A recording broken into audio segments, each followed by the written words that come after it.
Yoo yaa harka fuunee hordoftoonni gurreetuu fi jalatti argamtan hundumti keessan akkam jirtu nagaa keessanii anis nagaa godha galata rabbii jecha warri mana kanaaf haraataatan like subscribe gochuudhaan na gargaaraa jechuudha. Egaa har'a gurri maal qabattee dhufte jechuun keessaniin oolu egaa booniin duutee ji'aa fi wayyeroo guutteedha.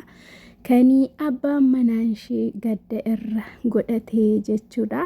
Akkuma beekamu kana dura mucaa kanaatiin namoonni baay'een du'a ishee keessaa harka qaba jedhanii baay'een isaanii footoo isaa gadi garagalchaa arrabsaa liivii banatanii wantoota garagaraa gochaa turanii yeroo sanattis mucaan kun dhukkuba keessa ture jechuudha. Waan rifatee fi du'a boonii sana waan rifateef dhukkuba keessa ture. Akkuma beekamu mana yaalaa akka deemaa turellee akkasumas immoo charchii araaraa deemee achitti yeroo kadhatamee fi deebi'ee fayyee galee argineerra viidiyoo isaa jechuudha. Chaalenjii mucaan kun dabarsaa ture baay'ee ture, garuu namoonni utuu kana hundumaa arganii kan arrabsan baay'eetu ture. Egaa yeroon gahee har'a gaafa obbaru gaafa booniin duuni boonii dhugaa itti fakkaatu sammuun isaa gaafa amanu mucaan kun gadda poostii go'ee jira jechuudha. Dhugaa dubbachuu fi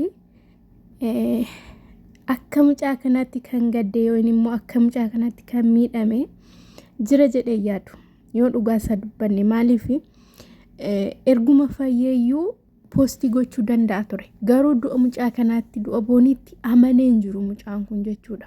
Yeroo tokko nama jaalannu gaafa amnu yooma du'ee ijaan argineeyyuu namni sun du'eera jennee keessi keenya amanuuf jechuudha yeroo nutti fudhata. Kanaafi please halaala teessanii jechaan waliin miidhina. Boonii irratti haa ga'u. Namoonni boonii arrabsaa turtan mucaa kana arrabsaa kan turtan illee irrumaa barachaa deema. Batalayyuu warri koomentiidhaan jechoota hamaa namaan jettan dhugaa rabbii kana irrumaa baradhaa. Mucaan kun har'a gaafa sammuunsaa du'a boonii amanu poostii godhee jira gurraacha jechuudha. Amma kunoo erga qabbanaa'ee erga duuni ishee qabbanaa'ee booddee feesbuukii irratti tiktookii irratti gadda isaa ibsachaa jira jechuudha. Utuu du'a ishee keessa harka qabaatee gaafuma sana galgala poostii gochuu danda'a. Waan gaddaa yerooma sana bulee isaafaa erga awwaalamtee erga siifaa poostii gochuu danda'a. Garuu immoo mucaan kun du'a ishee keessaa harka hin qabu. Yaani du'a boonii keessaa harka hin qabu. Booniin icciitii ishee hin himanne. Ciitiin ani irratti du'u kana an jenne, garuu biyyi lafaa nagaheera, biyya lafaarra jiraachuu hin barbaadu jette. Maaliif akka jette isheetu beeka. Yeroo tokko namni qabeenyatu qabu wanti hunduu guutee utuu jiru nagaa keessa isaatii dhabuu danda'a. Kun immoo abbaa manaa ishee laallatu nagaa kan dhabde dhugaa rabbii kana isa laallata jedhee yaadu. Maaliif wal jaallataniitu amitire kan wal fuudhan.